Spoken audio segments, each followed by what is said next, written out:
own dog, my own fur companion, my own old lady on a forum who types in glittery decor.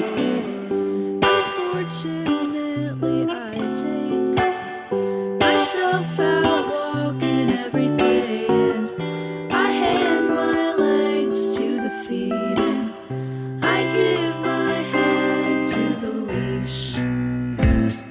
Every other day I'm wondering, what's a human being gotta be like?